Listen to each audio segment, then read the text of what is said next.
please forgive me for interrupting your ecstatic chanting. I would like to read the 10 offenses to the holy names, which are to be avoided, written by Sri Vyasadeva in the Padma Purana. 1. To blaspheme the devotees who have dedicated their lives for propaganda in the holy name of the Lord. 2. To consider the names of demigods like Lord Shiva or Lord Brahma to be equal to or independent of the name of the Lord Vishnu.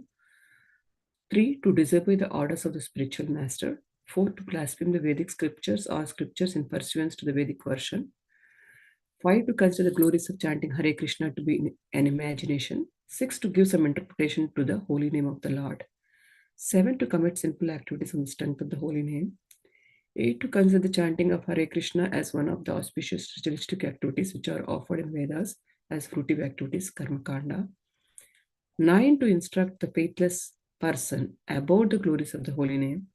10. To not have complete faith in the chanting of the holy name and to maintain material attachments even after understanding so many instructions on this matter. It is also an offense to be inattentive while chanting. Every devotee who claims to be Vaishnava must guard against these offenses in order to achieve the desired success of Krishna Prema. Once again, I thank everyone for joining the Bhakti Sangha conference call. Let's move on to the next session, which is Glories of Srimad Bhagavatam. May I know who all have joined the call this morning? Hare Krishna. हरे कृष्ण पद्मा माता जी दंडवत प्रणाम शिला प्रभुपाद की जय गुरु महाराज की जय प्रीति दासी from Charlotte Hare Krishna Hare Krishna, Preeti Mataji, please accept my humble obeisances. All glories to Srila Prabhupada. Thank you very much for joining the call, Mataji. Hare Krishna. Hare Krishna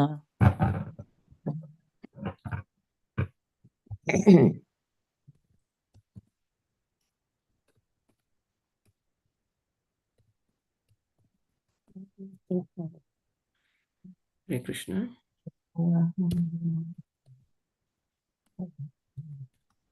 Krishna Mataji, dendvat pranam to you and all Vaishnava. Srila Prabhupada Sri Gurudev ki jai. Vrinda from Atlanta. Hare Krishna, Vrinda Gupta Mataji, please accept my humble obeisances. All glories to Srila Prabhupada. Thank you very much for joining the call, Mataji. Hare Krishna. Hare Krishna, Padma Mataji, please accept my humble obeisances. All glories to Srila Prabhupada. This is Vinita Gandharvika Devi Dasi from College Station, Texas. Hare Krishna, Vinita Mataji, please accept my humble obeisances. All glories to Srila Prabhupada. Thank you very much for joining the call, Mataji. Hare Krishna. Hare Krishna Mataji, please accept my humble obeisances, Jai Shri Prabhupada. This is Preeti Devi Dasi from Atlanta, Georgia. Thank you for your warm welcoming. Hare Krishna, Preeti Mataji, please accept my humble obeisances. All glories to Srila Prabhupada. Thank you very much for joining the call, Mataji. Thank you so much, Mataji. Hare Krishna. Hare Krishna. If someone of you are waiting for Maharaj class, it's a Bhakti Sangha Chepa group. Every day we have a different speaker. Yes, Maharaj also will come once in a while and give us his association. Thank you for joining here. Hare Krishna. Hare Krishna.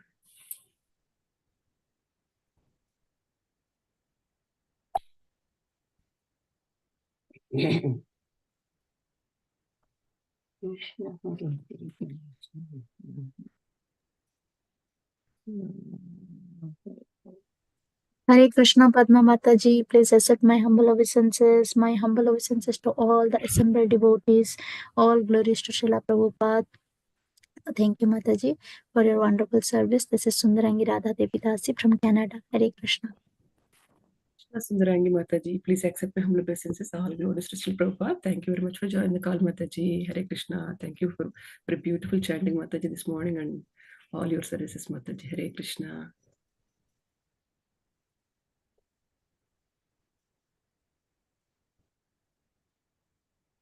Is there anybody who would like to introduce themselves? Mataji, should we go to introduction, Mataji? Should we wait, Mataji? Today we are fortunate to have Her Grace Kirtida Sundari Devi Dasi to enlighten us at the topic of Srimad Bhagavatam, 7th canto, 15th chapter, 21 verse. Before giving the call to Mataji, I would like to give to Shyamsundar Prabhuji for giving Suresh Shyam Prabhuji for giving brief introduction about Kirtida Mataji. Hare Krishna Prabhu, Dhanavad Pranam. Please accept my humble obeisances. Please take over the call, Prabhu, whenever you are ready. Hare Krishna. All glories to Srila Prabhupada and Guru Maharaj. Here is a brief introduction about Her Grace Kirtida Sundari Mataji. Mataji is one of the core members on whom the energy of Bhakti Sangha rests. She was introduced to Krishna consciousness in 2009. Mataji got her first initiation in 2011 and second initiation in 2013. She is an ardent disciple of His Holiness Bhakti Charu Swami Maharaj. She is a seasoned ripened fruit in Krishna consciousness, and this is evident by her confidence in delivering the lectures, humility in conducting, and her indisputable knowledge in the Shastras, and her strict following to the instructions of the spiritual master. Her power-packed classes are convincing and loaded with many takeaway home messages that can help in applying in our daily life. She is a wonderful devotee with a great vision and infuses enthusiasm among the Bhakti Sangha coordinators to bring her ideas into reality for the pure pleasure of Krishna. She is a great counselor, guiding several devotees, a detailed cook, and impeccable in her deity worship and deity dressing services. She is an active on multiple forums, and she is one of the main speakers on Bhakti Sangha. Hare Krishna Mataji, Dandavat Pranam. Back to you, Mataji. Hare Krishna Prabhu. Thank you, Prabhu. Hare Krishna Kirtida Mataji. I think she's there. I saw her. Hare Krishna Mataji, please accept my humble obeisances. All glories to Sri Prabhupada and Guru Maharaj. Thank you so much, Mataji, for giving your wonderful association and enlightening us on the topic of Srimad Bhagavatam today. And thank you so much, Mataji. Please take over the call. Please accept my humble obeisances and take over the call whenever you are ready, Mataji. Hare Krishna. Hare Krishna, Padma Mataji. Thank you so much for this very, very warm welcome. Thank you, Sureshwar Sham Prabhu, for that introduction. But I can very rest assure all of you that not a single word suits to my personality, except that, yes, I am the servant of His Holiness Bhakti Charu Swami Maharaj. And I wish whatever Sureshwar Sham Prabhu has said may come true one day. Till now it is not. So thank you each and every one of us. Thank you for your wonderful association this morning.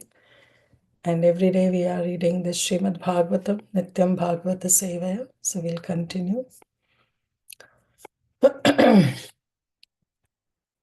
Om Namo Bhagavate Vasudevaya. Om Namo Bhagavate Vasudevaya.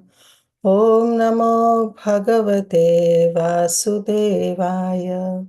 Narayanam Namaskrityam Naram Chaiva Narottamam Devim Saraswatim Vyasam Tato Jayamudiraye.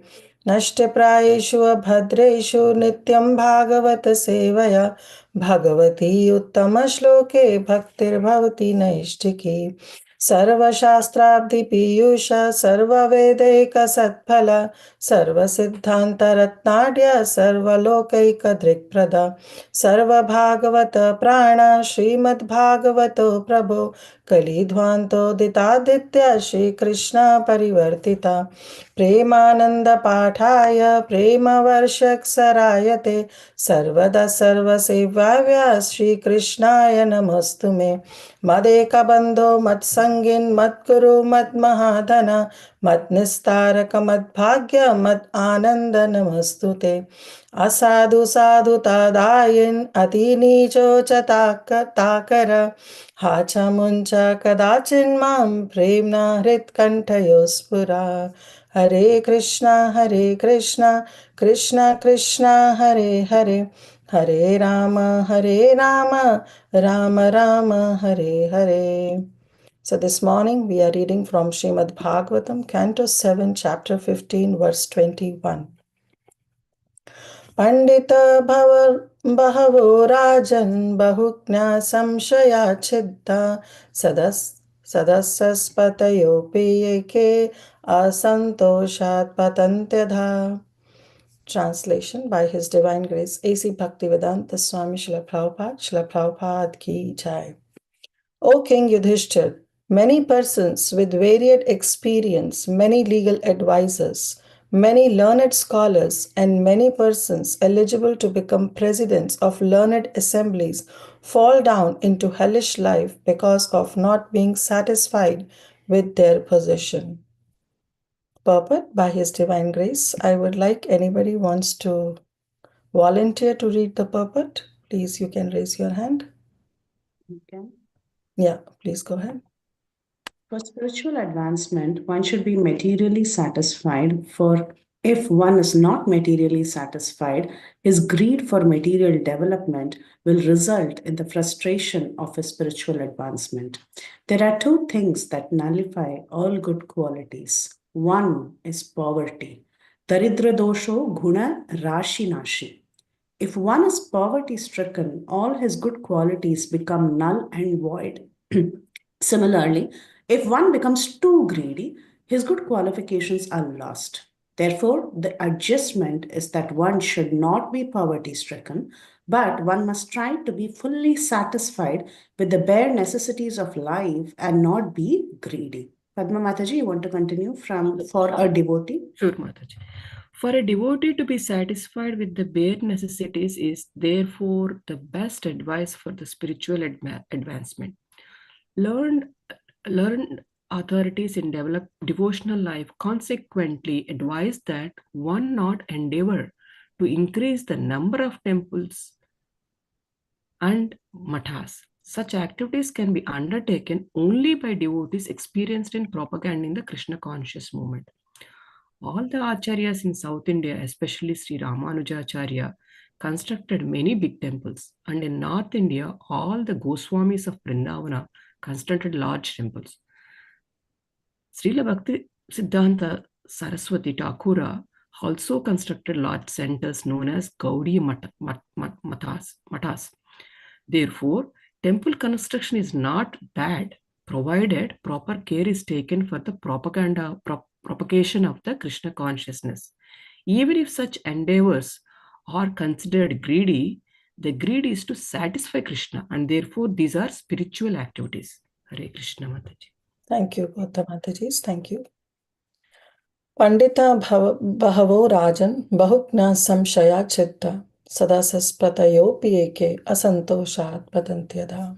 Om Ajnanatimirandhasya Jnananjana Shalakaya Chakshurun Militam Yena Tasmai Shri Guruve Namaha Shri Chaitanya Manobhishtam Sthapitam Yena Bhutale Swayam Rupa Kadamayam Tadati Swapadantikam Nama Om Vishnu Padaya Krishna Prasthaya Bhutale Srimate Bhakti Vedanta Swami Niti Namine Namaste Saraswati Deve Gauravani Pracharine Nirvishesha Shunyavadi Paschatya Deshatarine Jai Shri Krishna Chaitanya Prabhu Nityananda Shri Advaita Gadadhar Shivas Adi Gaur Bhakta Vrinda Hare Krishna Krishna Krishna Hare Hare Hare Rama Rama Rama Hare Hare Guruve Gaurachandraya Radhikaya Tadalaya Krishnaya Krishna Bhaktaya Tadbhaktaya Namo Namaha Anandalila Maya Vigrahaya Hema Bhadivya Chavi Sundaraya Tasmai Mahaprema Rasa Pradaya Chaitanya Chandraya Namo Namaste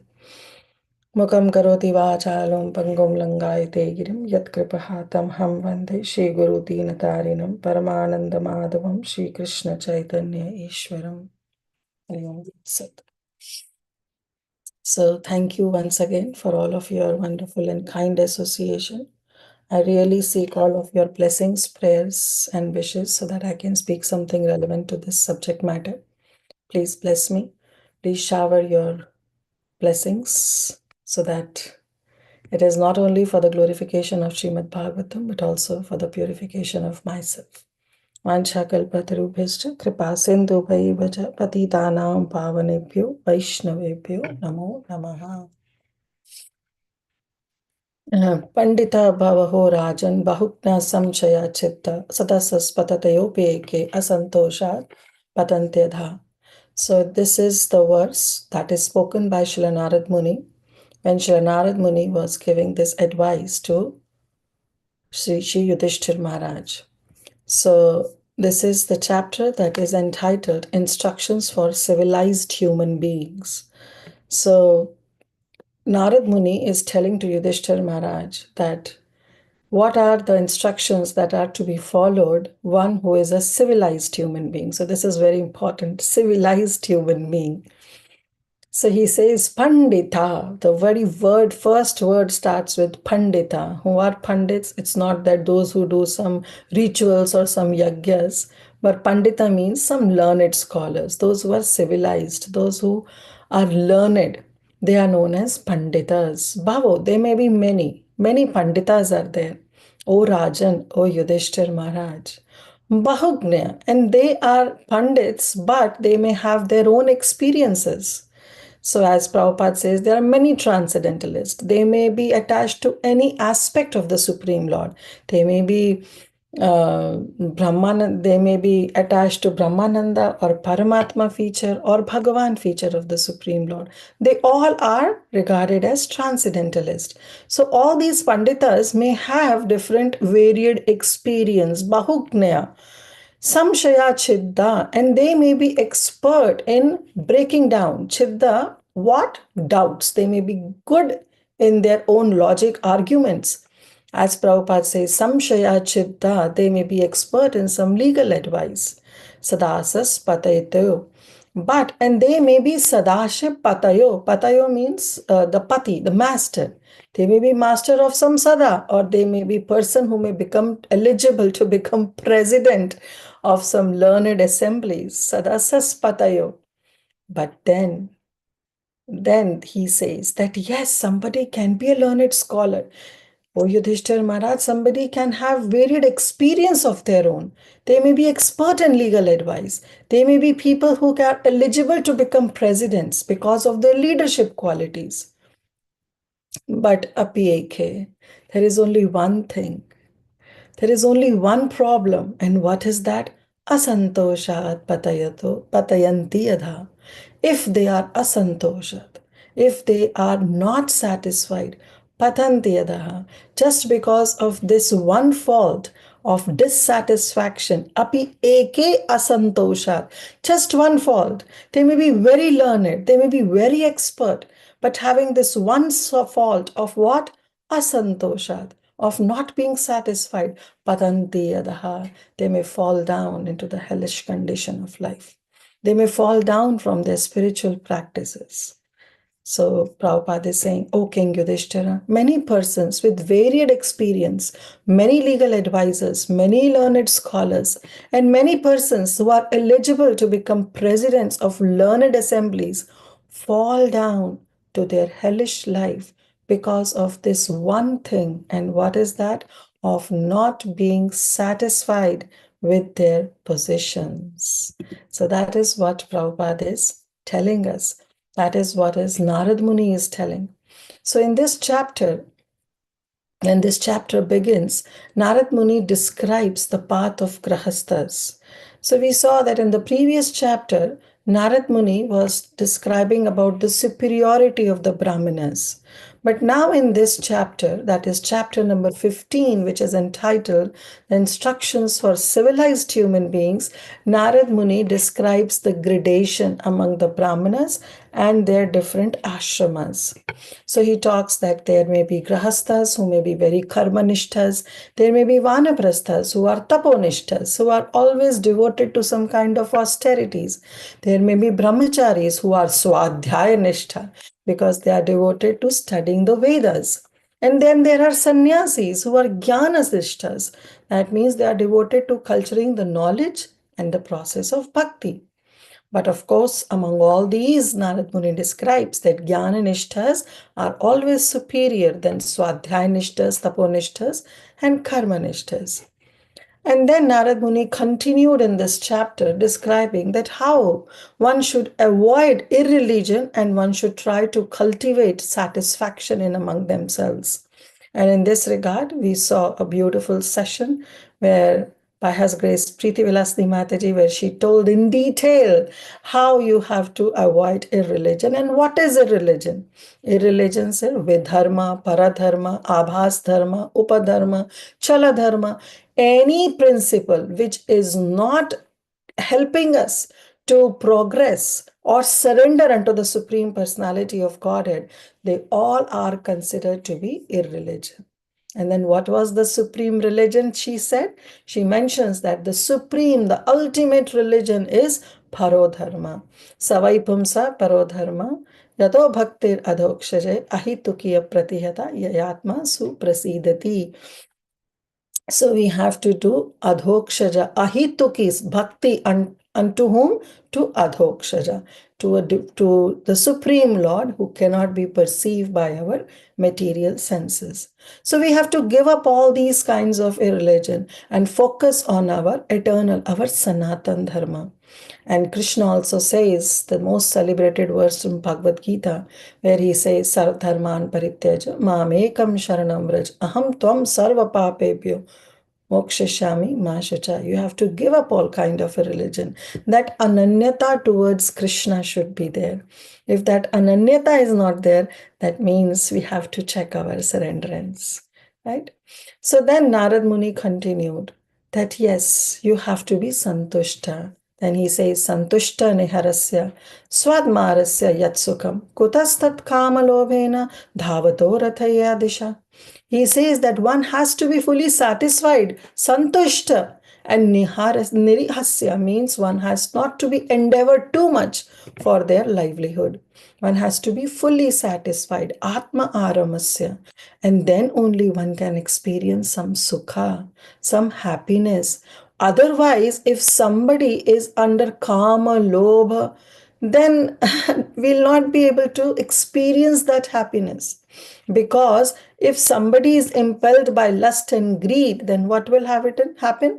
Dhavato rathe diya disha. Their senses will run in all the dishas, in all the directions. And this regard, Prabhupada gives this beautiful chariot example. If the horses are running in their own direction, you can well imagine how will be the ride for the passenger. It will be a very bumpy ride because all the horses are running in the different directions. But if somehow all the horses are trained and they are maintained by those reins, then the ride will be smooth because the horses are now aligned with the mind, and that mind are the reins. And then who is controlling is the intelligence. That is that intelligence which is under the guidance of Guru, Sadhu, and Shastra. So it will control all the senses, and then they will not go in different directions, and the ride will be very smooth. So self-satisfaction, then it is very much needed. And that self-satisfaction, Narad Muni says, it is like putting on protected shoes. So when a person has protected shoes on his feet, then is there any danger of walking over pebbles or thorns? No, not at all, because everything will be auspicious. Why? Because the shoes are good.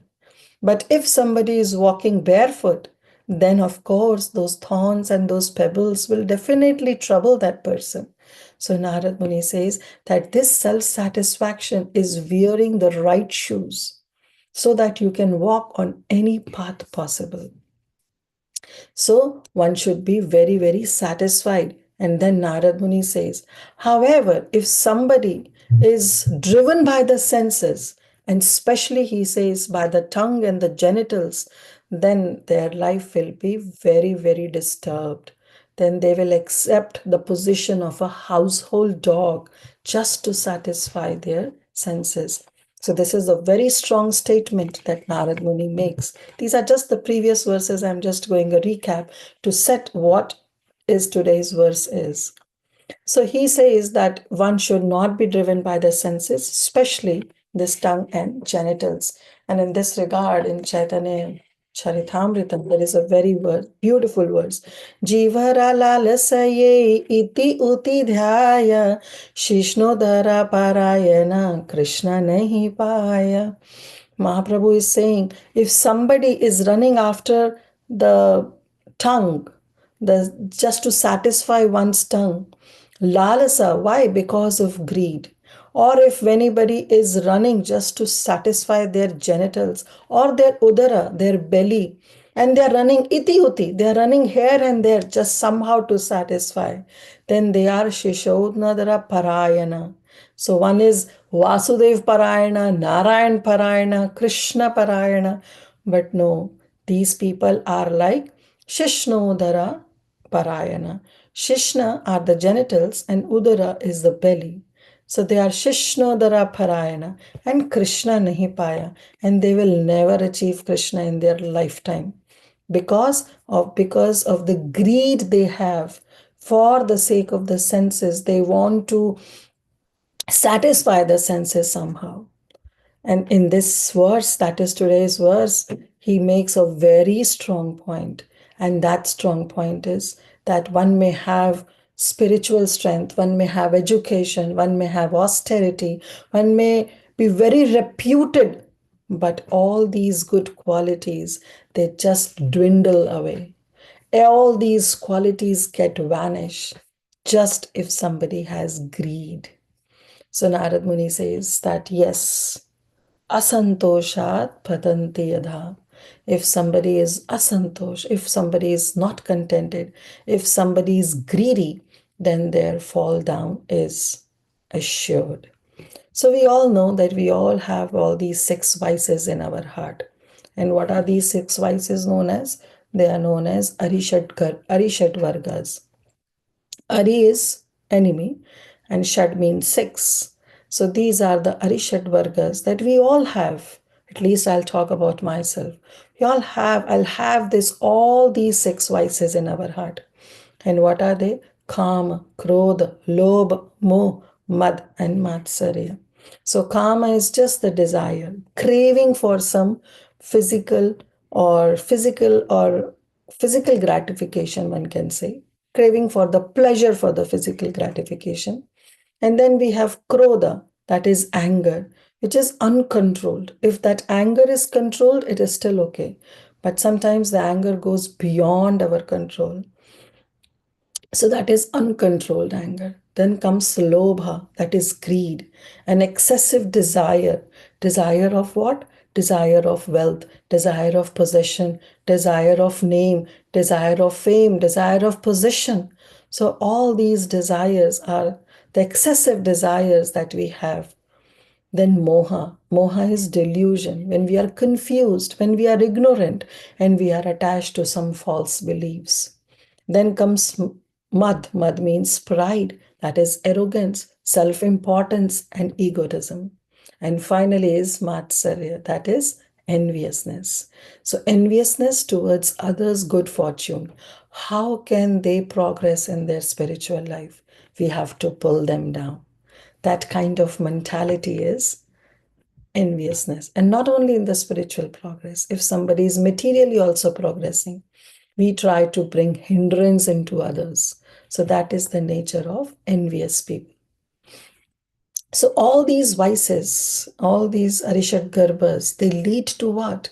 They lead to sinful activities, because somehow we want to satisfy these vices that are there in our heart. And this will lead to all the sinful activities. Bhagavad Gita, it mentions Kama, Krodha, Lobha. They are the 3 gateways to hell. In the 16th chapter of Bhagavad Gita, Krishna says, Tri vidham narka sedyam dwaram nashanam atmanaha. What are 3? Kama, Krodha, tatha lobhas tasmat etat trayam tajet. That the 3 gateways to the hell. Because when somebody performs that sinful activities, naturally they'll end up in the hellish condition of life. Even in this verse, today's verse, Narad Muni is saying that you will end up in the hellish planets, in the hellish condition of life. But what will lead us? This is Kama, Krodha, Lobha. So wherever we see greed for wealth, power, prestige, name, fame, then what happens? Consequently, we rise in our enviousness. We rise in our hatred and we have a fight. We start war. So greed is basically the main source of misery. This in Hindi they says, right? Paap ka baap kaun hai? Paap ka baap greed hai, lobh hai. Why? Because greed is the source of all the miseries. Why it is said? Because it is never satisfied. Now, if I have a calm or some desire, so naturally, suppose if I have a desire I'm hungry, I'm very hungry, and I want to eat something. Immediately that desire will be fulfilled if I eat something. So for that moment, my calm is settled down because it is satisfied. If I have a desire to buy a car, the moment I buy a car, immediately that desire settles down. If I want to buy a phone, immediately I buy a phone, my desire is satisfied. So to an extent, that calm can be controlled. Similarly, if I'm angry at someone, then even that anger within, like if I have that anger about someone, and if I start talking about or talking to that person in that angry mood, immediately that anger can also come down. Yes, it may have their own repercussions, it may have its own reactions, but at least at that moment, the anger goes down. But this greed is such that it is compared to a blazing fire. No matter how much amount of the fuel you put in, you put so much amount of fuel in that fire, the fuel gets consumed by the fire within seconds. So it always ends in dissatisfaction. So the harder you try to satisfy this enemy, this Ari of greed, the deeper we fall.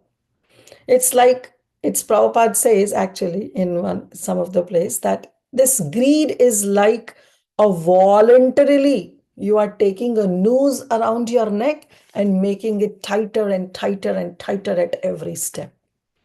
So all these things like kama and krodha, they can be satisfied to an extent. But if the greed is there, then it will be like a blazing fire. So in this verse, Srila Vishwanath Chakravarti Thakur, he doesn't give much commentary on it, except one line, which is the classic line and which will be the classic discussion of our entire today 1 hour discussion that we will be doing. That Vishwanath Chakravarti Thakur, he mentions that the presence of strong greed, when it is there, then all the good qualities, they become useless. That's the only sentence that he makes in commentary to this verse. That as soon as there is a presence of greed, all the good qualities, they become useless.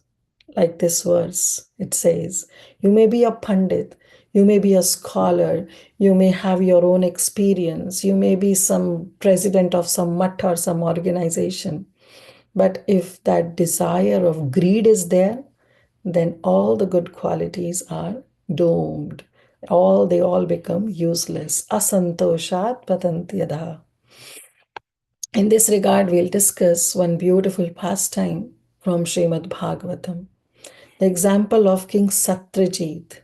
This comes in Srimad Bhagavatam, Canto 10, where we saw that how King Satyajit, he received a Samantaka gem, a jewel, by the grace of Suryadev. And as soon as he fastened that jewel to a chain, and then he hung it around his neck. And then he traveled to Dwarka. The residents of Dwarka thought that the sun god himself has come. And they immediately went to Krishna and told him, "Oh, Lord Surya has come to take your audience." But Krishna knew he is the Paramatma in the heart of everyone. He said, no, that man is not Surya. He's King Satyajit who has come, and he's wearing this Samantaka jewel. So in Dwarka, this Satyajit, he installed this gem on a special altar in his home. And every day it has been explained that gem would produce a large quantity of gold. So it has been explained that every day that gem will give 8 bharas of gold, which is approximately 170 pounds of gold every day. And not only that, wherever that gem is there, that place will become free of calamities, and it will also be freed from untimely death. So on one occasion, Sri Krishna, he requested Satyajit. He said, I think so that this jewel, the Samantaka jewel that you got, it should be given to the king of the Yadus, Ugrasen Maharaj, because it's going to produce so much of gold. And what will you be doing with this gold? Let this gold be used in the service of all the people, the citizens of Dwarka. But Satyajit got very greedy and he simply refused. Why? Because he was obsessed with the greed. So he thought that he was doubting Krishna. He had that samshaya that why Krishna wants to take away this gem. Why should I give to Ugrasen? After all, this has been given to me by Sun God, and with that I can accumulate so much amount of wealth. And finally, Satyajit refused the order of Krishna. And then we know that how his brother Prasena, he one day took that gem and he hung it around his neck and he went to the forest for hunting. And then we know that how he was on the road and the lion came, he killed the horse, and finally he killed Prasena also, and he took the jewel. And then Jambavan was there, and Jambavan got this jewel. The lion was killed, and Jambavan gave that jewel, that Samantaka money, to his son to play with. And Satyajit brothers Prasena, he didn't return. So in Dwarka, what he did, Satyajit, see, just because of this greed, all the bad qualities are peeping in. And he went to an extent to blaspheme Krishna. He made Krishna responsible for the death of his brother Prasena, as well as for the jewel that he has lost. So, and this rumor started circulating in the entire Dwarka. But Krishna, he is the Supreme Lord. He wants his name to be clear out at any cost. So he went with some of his soldiers and he went in search of Prasena. And finally he came to know that how this jewel is now being possessed by a child who is in the cave, and that cave belongs to Jambavan. Story moves ahead, the pastime moves ahead. Krishna went inside the cave, all the soldiers were outside, and finally there was a big fight between Jambavan and Krishna for 28 days. And then Jambavan realized that this Krishna is not different from his worshipable Lord, Lord Rama. And knowing the form of Krishna to be his own worshipable Lord, he gave not only the jewel, the Samantaka jewel to Krishna, but he also gave his daughter Jambavati to Krishna. So this is how Krishna got married to Jambavati. Krishna and Jambavati, they came back to Dwarka, and finally the Samantaka jewel was given back to Satyajit. Satyajit was feeling very ashamed what he has done, and just to avoid it, he offered his own daughter Satyabhama to Lord Shri Krishna along with that jewel. But Krishna accepted Satyabhama but said, no, let this jewel be with you only. So the jewel was with Satyajit. So this is how Bhagavatam also explains that just with one greed, what happens? He rejected the order of Krishna. He went to even blaspheme Krishna, spread rumors about Krishna. So this has all happened. So all the good qualities are vanished. Story moves ahead. And finally, we know that now this jewel was with Satyajit, and Satyabhama got married to Krishna. And Krishna, along with Lord Balaram, he went to Hastinapur. And as he went to Hastinapur, here in Dwarka, Akrura and Kritavarma, they incited Shatadhana to go and steal the Samantaka jewel from Satyajit. Now, Shatadhanva was instigated by the Akrura and Kritavarma. Now, imagine Akrura, who is regarded as an epitome of one of the limb of devotional service. Akrurastva abhivandane. So he is accepted as an epitome of the vandana, the process of vandanam to Lord Shri Krishna. But still Akrura, because he was involved into all these, even he fell down from his position. So they incited Kritvarma and Akrura, they both incited Shatadhavana to go and steal this Samantaka jewel from Satyajit. And what Shatadhanva did, he murdered King Satyajit. And this news spread all over. And as soon as Satyabhama came to know, immediately this news was sent to Hastinapur, and Krishna and Balram came back to kill Shatadhana. Now Shatadhana became really afraid. So what he did, he went to Kritavarma to beg for help. And Kritavarma said, well, I didn't tell you to kill, I just told you to steal. Why did you kill Satyajit? So he said, I'm not going to help you in any ways. And he went to Akrura then. Then Akrura says, same here. I just told you to go and steal the jewel. Why did you kill Satyajit? And this Shatadhana was bewildered. He said, now I don't know what to do. Krishna and Balram are after me. They can kill me at any moment. Finally, he just left the jewel with Akrura and he fled for his life. And later, we know that how Akrura went to Kashi, and because this jewel was producing a lot of gold, so he was doing a lot of sacrifices. Finally, Krishna and Balram came, they killed the Shatadhana, and Akrura was summoned back to Dwarka by Krishna.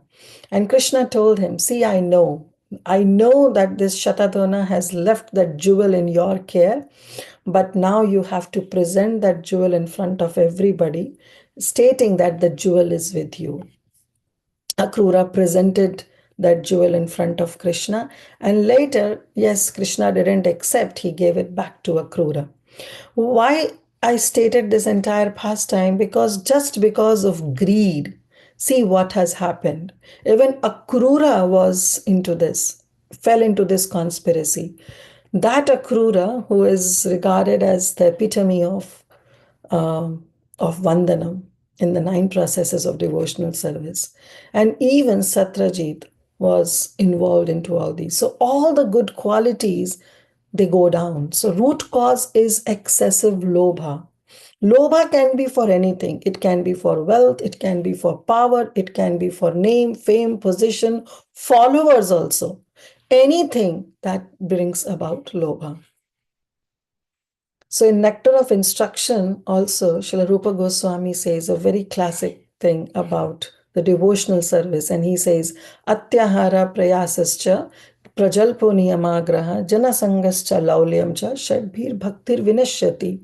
Bhaktir vinashyati, Rupa Goswami says, your bhakti will be destroyed. Yes, we know that bhakti doesn't get destroyed unless and until somebody commits any aparad. But otherwise, it gets delayed. But here, Rupa Goswami says that Shadbir Bhaktir Vinashyati, this bhakti gets destroyed just because of these 6 things. Yes, Atyahara, Prayasas, Prajalpo, Niyamagraha, Janasangas, but he mentions Laulyam. That greed is one of the root cause for our bhakti to get destroyed. So I will again share the verse because we'll connect this entire thing to Srila Prabhupada's purport, where in purport, Prabhupada is mentioning that for spiritual advancement, one should be materially satisfied. So this satisfaction is very much needed because this asantoshat patantiyadha, your fall down is assured because of this getting not satisfied. So materially satisfaction is very important. If one is not materially satisfied, his greed for material development will result in frustration. It will give rise to frustration. And finally, one's spiritual advancement will not be there. Now, Prabhupada says that there are 2 things that nullify all good qualities. One, he says, is poverty. Daridra dosho gunarashi nashi. If somebody is power-stricken, definitely good qualities will become null and void. Like in Hindi also there is saying, bhukhe pet to bhajan bhi nahi hota. Right? If somebody is so poverty-stricken that they cannot means the end, they cannot even fill their belly, they are striving to get bread and butter, you cannot tell them that go and do bhajan or chant 16 rounds or do some Hare Krishna Mahamantra. because they are materialistic people. They have to first fill their belly, then they can progress and think of even chanting or doing some devotional services. So definitely there'll be no good quality. But he says if someone becomes greedy, then also his good qualifications are lost. So therefore, a devotee be satisfied with the bare necessities. Bare necessities should be satisfied. But if the greed is there, then there is no end to it. No end. Like I said in one example, if I want to buy a car, yes, that desire can be fulfilled. As soon as I buy the car, the desire get fulfilled. But if I get greed, then one car, then more luxury car, then more luxury car, maybe 2 cars, maybe 3 cars, then there is no end to it. So such activities, he says that even for building up number of temples and mattas also, that is also not required. But then he says that devotees like Ramanujacharya and all the Goswamis, they have constructed big temples. So the problem is not to construct big temples. The problem is that the consciousness for what you are constructing, with which consciousness we are constructing these big temples. If the consciousness is that, I may bring my name, fame, or I can become a president, and then Prabhupada says there is no need. There is no need for all these big temples and mattas. But if it is for the benefit of the people, for the propagation of Krishna consciousness, then yes. So every endeavor we have, there should be a greed. But that greed should be to satisfy Krishna. And therefore, these are all spiritual activities. If it is for Krishna, then that greed is very good. So this is how what Prabhupada is saying, that we have to be materially satisfied and be satisfied with the bare necessities of our life. And we know the very first verse of Isha-Upanishad, Ishavasyam principle, Ishavasyam idam sarvam yat kincha jagatam jagat, tena tyaktena bhunjita ma greda kasya svedhanam. That we have to accept only our quota. What is assigned in our quota, we should accept it. So that means we should not be greedy. As long as we are engaging this enemy of greed for our selfish purpose, then we will definitely be tormented. But when the things of this world, like wealth, gold, prestige, name, and fame, if we are getting it and we are using it in the service of the Supreme Lord without any attachment, without any pride, then yes, there will be peace and tranquility. So we must always remember this principle of God consciousness. And that is why there is a saying, simple living and high thinking. If there is no simple living and high thinking, then this enemy of greed will wash away all the good qualities that may have. So this is what Prabhupada is explaining, and Narada Muni is trying to explain to Yudhisthira Maharaj, because now Yudhisthira Maharaj has become a king. He got indraprastha. So he wants to tell, he wants to warn Yudhisthira Maharaj that you are such a wonderful devotee. But be assured that you don't become greedy of the position you are possessing.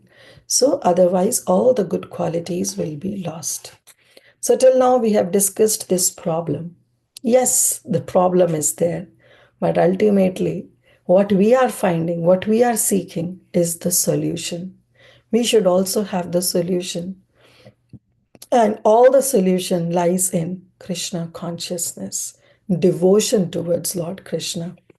So in Chaitanya Bhagavat also, Chaitanya Mahaprabhu, he says, Bhakti vino bhagavata ye arava khane, Prabhu bhole se adhama khichu nahi jane.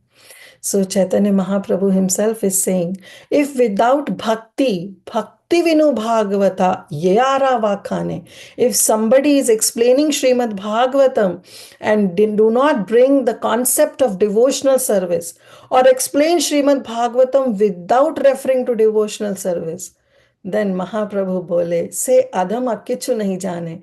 Well, that person is the biggest rascal. that person is the biggest adhama, and he doesn't know the imports of Srimad Bhagavatam. He doesn't realize the essence. And therefore, we have to find solution. Till now, we have been discussing this greed is bad. It is the reason for one's bhakti to be destroyed. But we have to understand that the same greed is actually the root cause for our bhakti to progress. So greed is not wrong. The vices, they are not wrong, but they have to be properly tamed. They are like animals. They are like elephants, those who are sitting in our heart. But these elephants have to be tamed properly. If they are not tamed, then yes, they will create havoc in our life. But if they are tamed properly, then they can be used in the service of Krishna. So this laulyam is bad. This greed is bad. But if it is for material hankering, if that greed is for Krishna, then this greed becomes the root cause for our bhakti to progress. In Rai Ramananda Samvad that happened between Rai Ramananda and Lord Krishna, there Ramananda Rai, he quotes this. He says this, Krishna bhakti rasa bhavitamati क्रियतां यदि कुतोऽपि लभ्यते तत्र लौल्यम् अपि मूल्यमेकलं जन्मकोटि सुकृतेर्न लभ्यते. Very beautiful words. He says, even Rupa Goswami, then later, when he compiles Padyavali, he quotes this verse by Ramananda Rai in his Padyavali. Because Padyavali is normally the compilation. It's not the composition, it's the compilation of various verses by Srila Rupa Goswami. So he says, Krishna Bhakti Bhavita, Rasa Bhavita Mati. Mati is the intelligence. If somebody's intelligence is used in what? In Krishna Bhakti Rasa. It is used in executing devotional service to Krishna. Then Ramananda Rai is saying, Kriyatam yadi kutopi labhyate. If somebody finds this devotional service, this opportunity of devotional service in some marketplace, in some bazaar, then kriyatam yadi kutopi labhyate. And if you have to give or pay some price for it, immediately go and buy that. Because it's such a rare opportunity to get this opportunity to perform devotional service. So anywhere if you get it, just go and buy. If it is available, you purchase it anywhere at any price.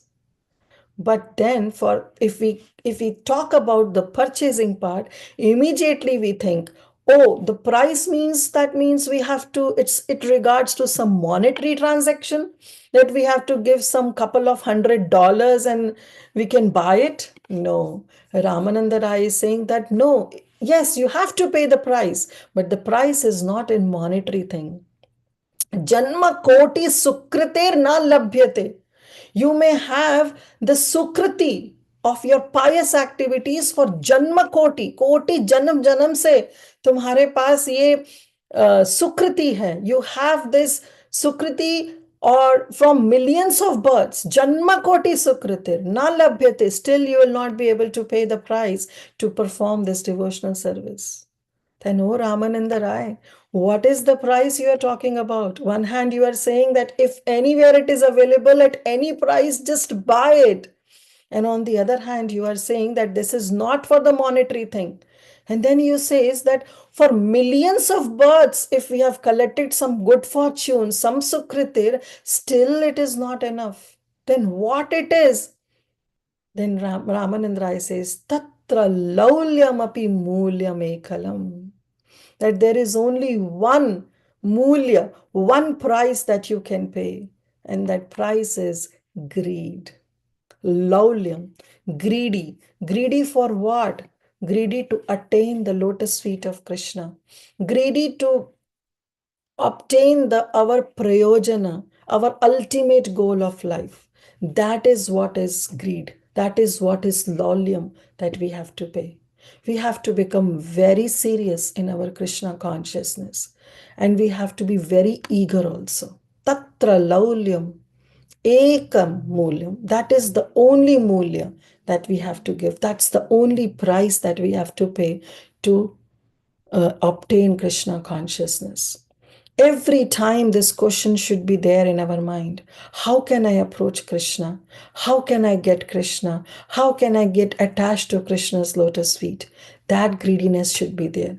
Greediness not for our sense gratification, but greediness for Krishna. Just like the gopis. The gopis were the simple-hearted gopis. They were the girls of that village community. They have no understanding of God. They have no understanding who Krishna is. But still, Chaitanya Mahaprabhu, he recommends Ramya Khachedupasana Vrajavadurpa Kalpita. That just there is no worship better than the worship that is conceived by the gopis. Why? Because they have this one price to pay, and that is Laulyam. And that is what was running always in their simple village cowherd girls, that how can I get Krishna? Where is my Krishna? Day and night they were thinking for Krishna. And then Chaitanya Mahaprabhu says, anyone who thinks in this line of gopis, then achira deva siddhati, immediately they will get Krishna. And if not immediately, if not for us, then at least we should wait. Be patient. Dhairyat.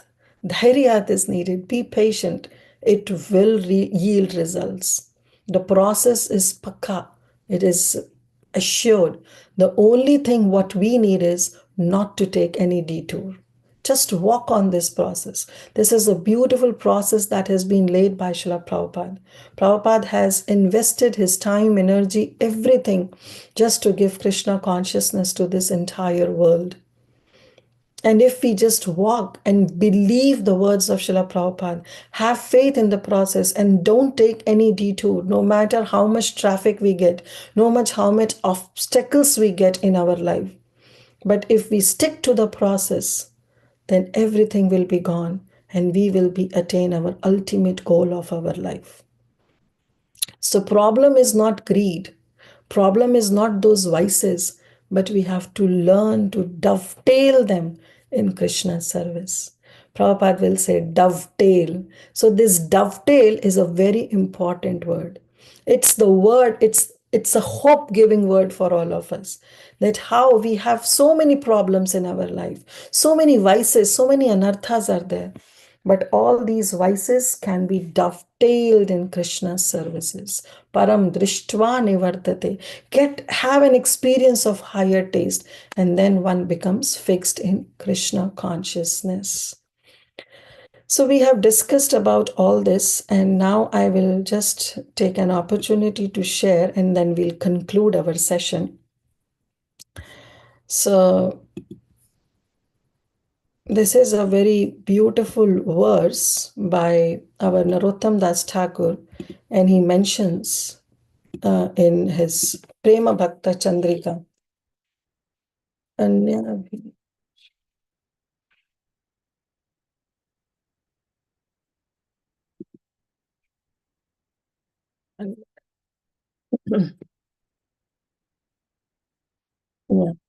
Anya Vilashita Chari. So we will just read only 2 verses.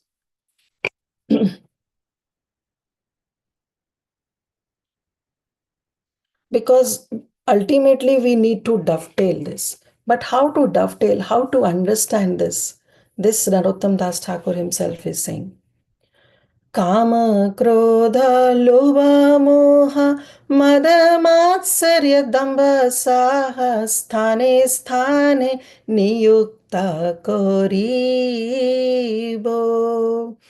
Anand Korea हृदय रिपु गौरी परजय अनायासे Govind भजीबो. Narottam Das Thakur is saying, I have this Kama, Krodha, Lobha, Moh. I will fight everything. I will fight with lust. I will fight with anger. I will fight with bewilderment. I will fight with greed, with madness, with pride. And defeating them, what will happen? As soon as I will defeat, I'll fight with them, I will become blissful at my heart. Right? He says, Ananda Kori Hridaya. My Hridaya will become full of bliss, full of Ananda. The moment I defeat all these vices. And then anayase Govinda bhajilo, with ananyata, without any disturbance, very easily I will worship my Lord Govinda. Okay, Narottam Das Thakur, you said you will fight. Tell us the procedure. Tell us the solution. How are you going to fight? And then Narottam Das Thakur is saying, Krishna seva kamarpana krodho bhakta dveshi jana lobha sadhu sange hari katha. Moha ishta labhe vine mad Krishna guna gane niyukta karibo yatha tatha. So Narottam Das Thakur, very beautifully he is saying, see, this is how I'm going to do it. Niyukta karibo yatha tatha. I will very nicely situate all these vices in a proper place. How? Krishna seva kamarpana. See, if I have lust, then I will use this lust in engaging the fruits of my work to Krishna. Krodha, if I have a krodha, then I will use that krodha. Krodha bhakti dvesha jana. I will direct my krodha, my anger towards the enemies of the devotees or the enemies of the Supreme Lord. Lobha, if I have a lobha, if I have greed, then also no problem. Sadhu sange hari katha. I will be greedy. I will engage this vice of greed. Where? In hearing the topics of Lord Hari, in the association of devotees. Moha ishtalabhe vine. If I have that bewilderment, that illusion, then that bewilderment will be manifested because I cannot immediately attain my worshipable Lord. I will be 100% in illusion. When will I receive the mercy of my Supreme Lord? Mada, Krishna Gunagane. If somebody says that I am in mud, in some madness, then I will use that madness that I may able to glorify the transcendental attributes of my Lord Krishna. I'll become mad in glorifying and singing the Vaishnava songs. I'll become mad in glorifying my Supreme Lord, His form, His pastimes, His sweet leelas. Niyukta karibo yatha yatha. And in this way, I will engage all these vices in the service of Krishna. So that is what Narottam Das Thakur himself is giving us the solution. That problem is not about these vices. Problem is how to dovetail these vices in Krishna's service. So, like we see the example, so many examples in Chaitanya Leela. We have Kola Vecha Sridhar, we have Shukalamba Brahmachari. They all were poverty stricken. Even they were not able to meet the bare necessities of their life. Very hard it was. Kola Vecha Sridhar, whatever income he will get, 50% he will use in the service of Ganga Devi. And how much poverty stricken he was. But still, because they were satisfied, they were not asantosh, they were santosh, they were satisfied, they have no greed, they were able to progress in their spiritual life. That today we are talking about them is because that they were using everything in the service of Krishna. To an extent, when Mahaprabhu did his Mahaprakash Leela for 21 hours in the house of Srivas Thakur, he called Kola Vecha Sridhar. Kola Vecha Sridhar was not present there. He sent so many of his disciples that go outside of Navadvip and you will find that there is some hut, broken hut, and there Kola Vecha must be chanting. Go and call him. And as soon as they went, they heard they heard his chanting. They brought this Kola Vecha Sridhar in front of Mahaprabhu. And then Mahaprabhu said, Oh Kola Vecha Sridhar, oh Sridhar, I'm very happy with your devotion. Ask whatever you want. I can make you Brahma. I can give you the rule of entire heavenly planets. I can do anything for you. I can give you all the limbs, the mystic powers. You ask anything you want. You can become an Indra now. I can make you anything you want. I can give you anything you want. But Kola Vecha in a very humble state, because he was not greedy, he was very self-satisfied. He said, first of all, I don't need anything. But oh Mahaprabhu, still if you insist, then life after life, life after life, I want to become this Sridhar, and I want you as Nimai Pandit, come and take some banana leaves, fight over small, small annas, small, small pennies. You can fight with me and I'll be happy. So this is what is satisfaction. With satisfaction, we can maintain all the good qualities, and with not being fully satisfied, all our material qualities are doomed. So thank you all so much. These are just few things that I recollected when I read this verse. I want to share it.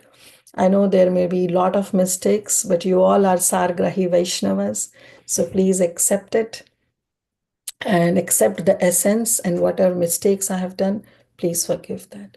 Vanchakalpatarubhyascha kripa sindhubhaivacha patitanam pavanebhyo vaishnavebhyo namo namaha. Srila Prabhupada ki jai. Granth Raj Srimad Bhagavatam ki jai. All the assembled Vaishnavas ki jai.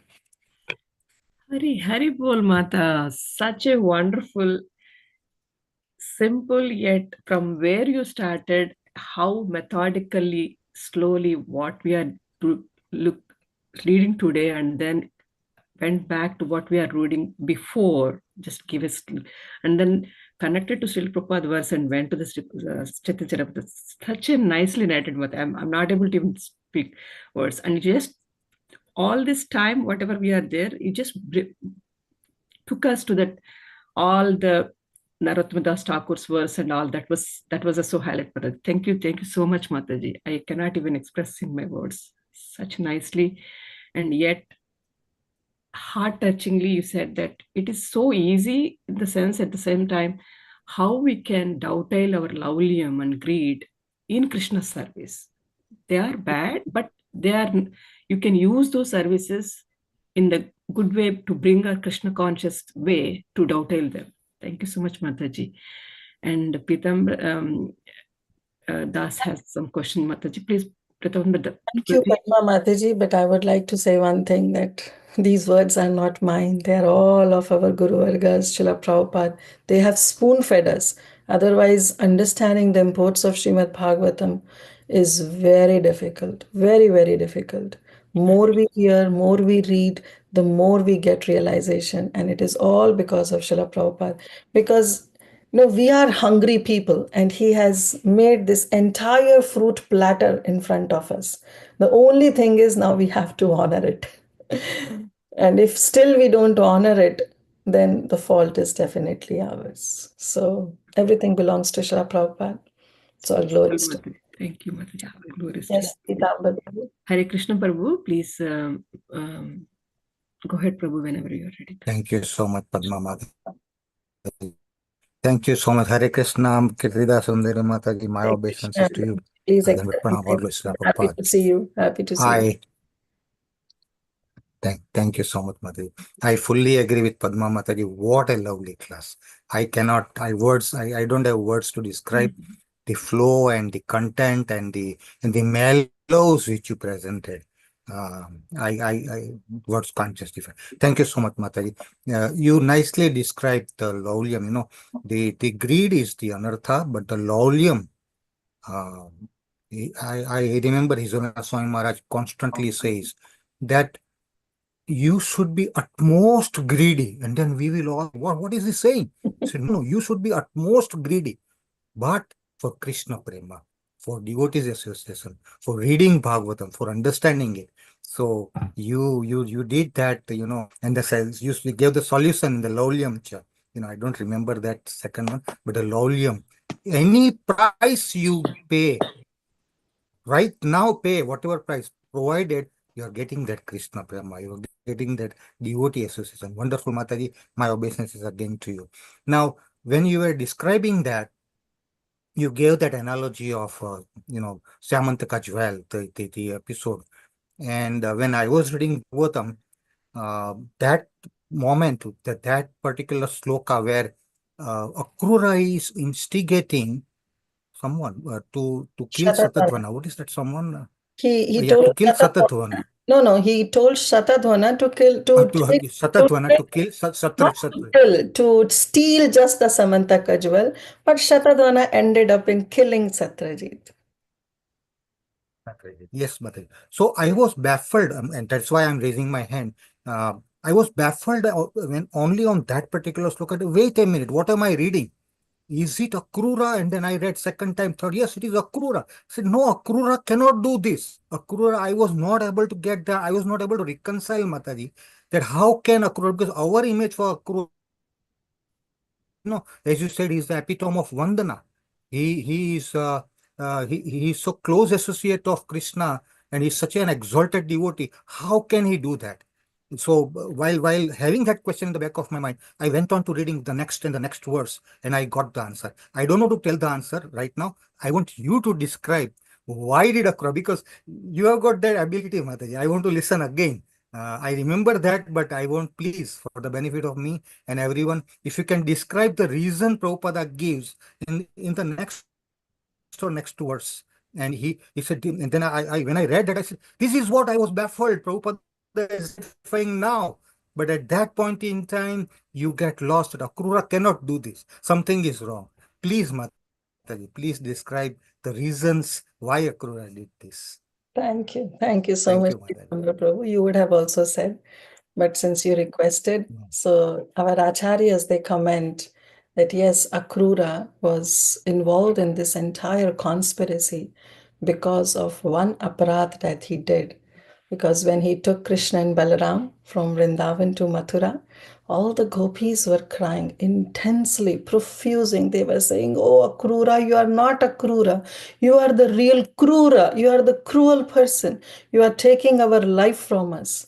And at that time, Akrura didn't even turn back to console these gopis. He would have stopped. He would have consoled them. But he simply took his chariot along with Krishna and Balaram.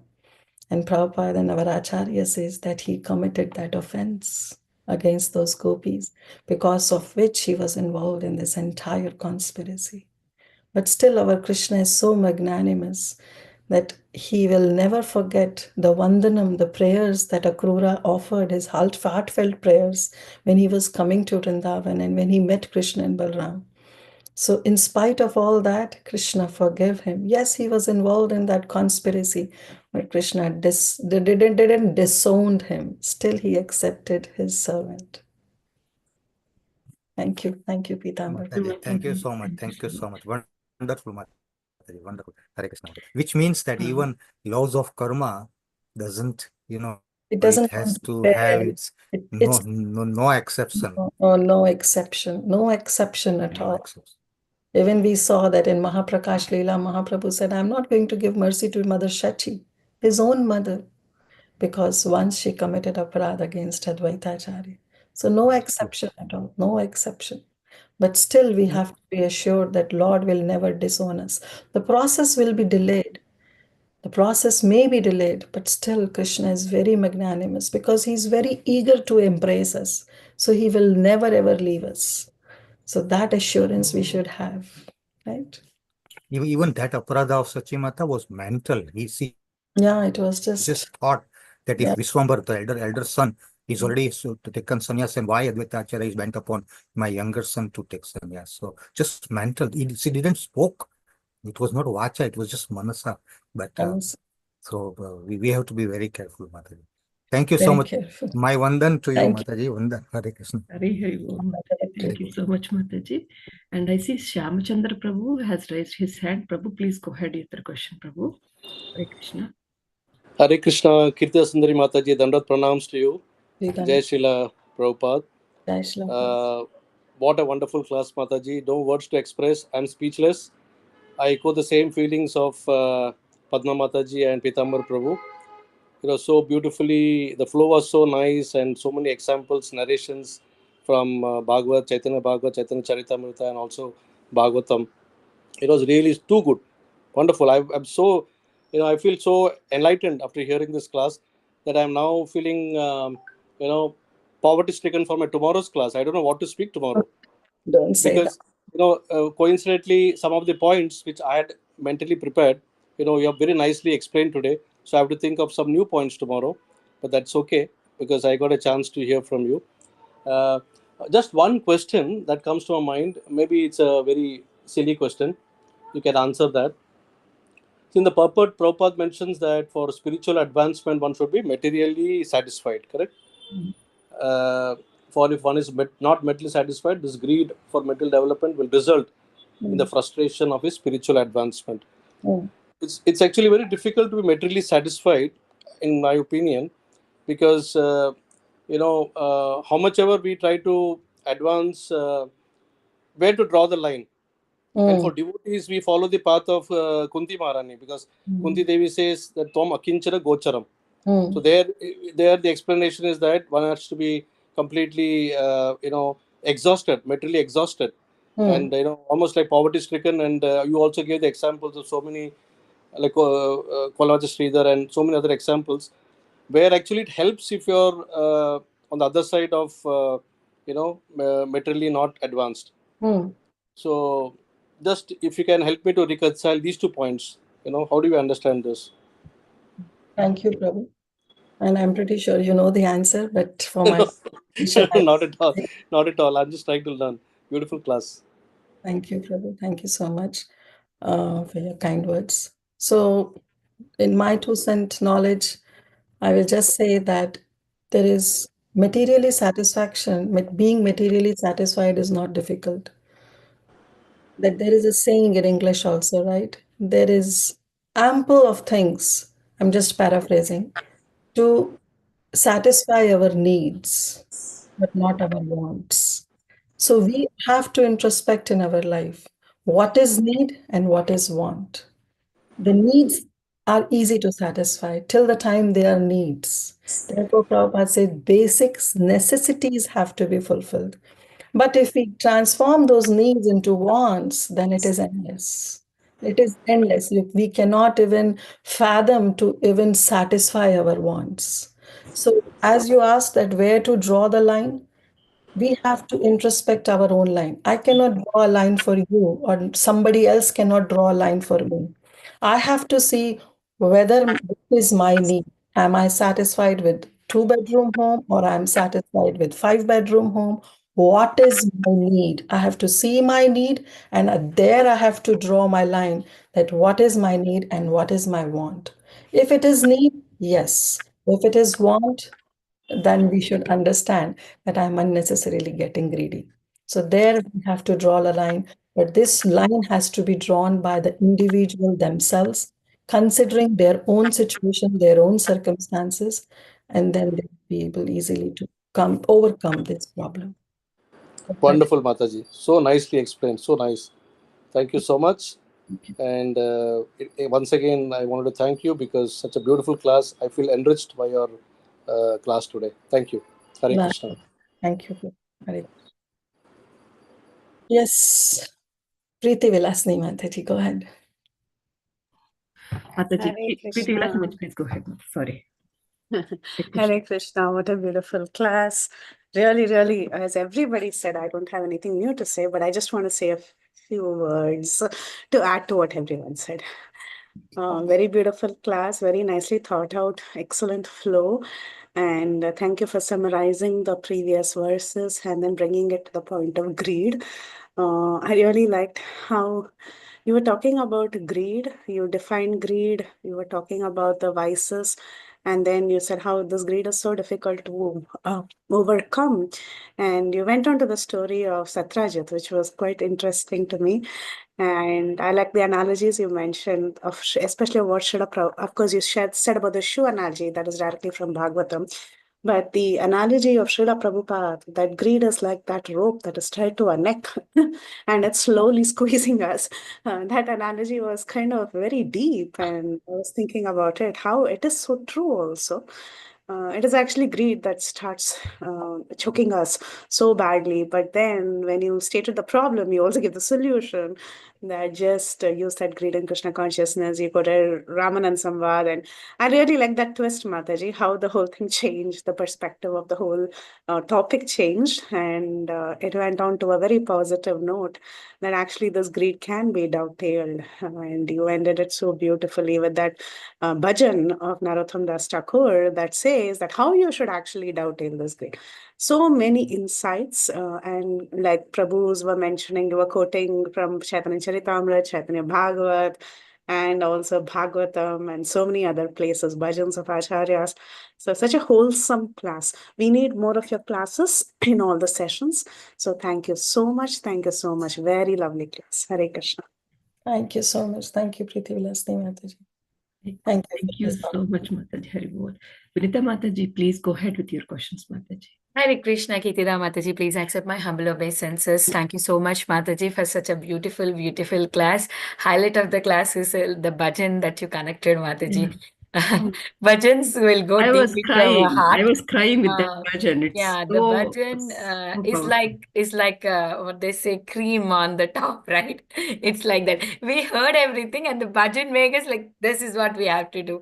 Greed for Krishna's service. Thank you so much, Mataji. Very, very grateful to you.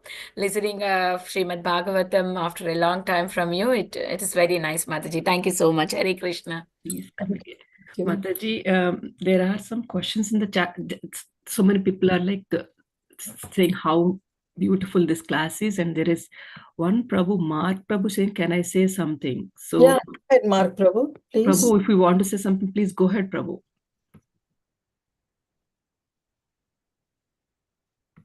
Is he on the call? Hare Krishna, Mataji. I'm Harinishta. Hare Krishna. Hare Krishna. So, Mataji, it's my first time listening to your lecture, and presently I'm in Vancouver. I was looking forward to hear the class, to have darshan of Maharaj, but when I heard he's not giving the class, and I felt like I don't want to listen to the class. And at some point I decreased the volume, but part of me was like, no, I should not make any offense because I underestimated your association. So after listening, I do realize I committed an offense towards you in my consciousness. And forgive me for that, Mataji. And I listened to your lecture coming from the heart. It really impacted me. And I'm going to look forward to listen to your lectures more and more. Thank you very much. Thank you. Thank you so much, Mataji. And please, no offense at all. Please don't say that. Because it is very hard to connect to the new speaker. So definitely fault is not yours. Rather, I'm feeling so much guilt in my heart that you were expecting Maharaj and Maharaj was not available today. So I would say your class was a blessing of Maharaj to me. I can assert that. Maharaj doesn't give blessing darshan all the time directly, but sometimes when he gives you his blessing through other devotees, it is sweeter sometimes. I'm not telling big words, but this is what I felt. Thank you very much, Mataji. Thank you. Thank you, Mataji. Thank you for your association. Hare Krishna. Thank you, Mataji. Mataji, I have going through. Everybody is praising. So thank you so much. So beautiful class. So grateful to hear from you today, Tiffany Mataji. Dinabandhu Mataji, I want to read about Dinabandhu Mataji. Mataji, that's okay. Thank you so much, Lalita. All glories to Srila Prabhupada, and thank you. You have provided us all super excellent uplifting. We now have greed to hear from you again and again and again. Thank you so much.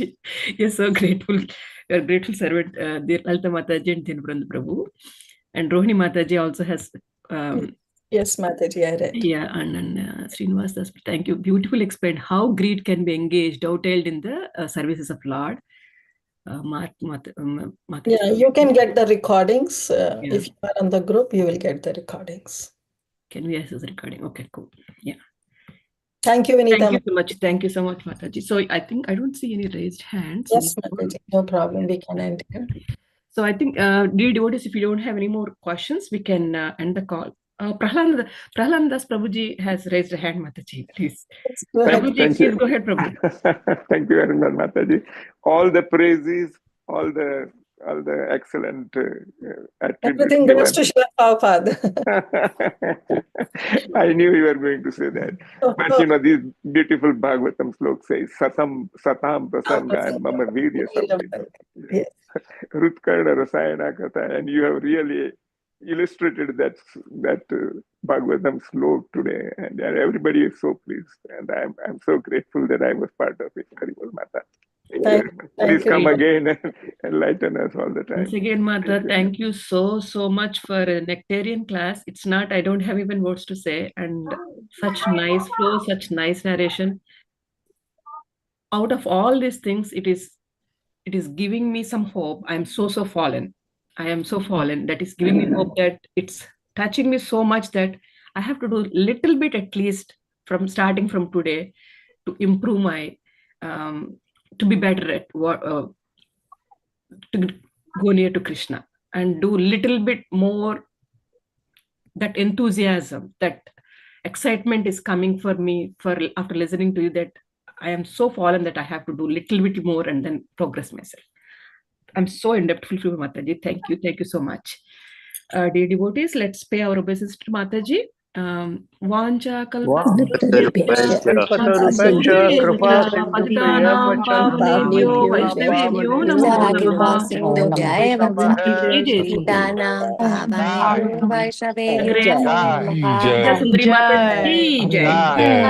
Thank you so much, Mataji. Radhe Radhe.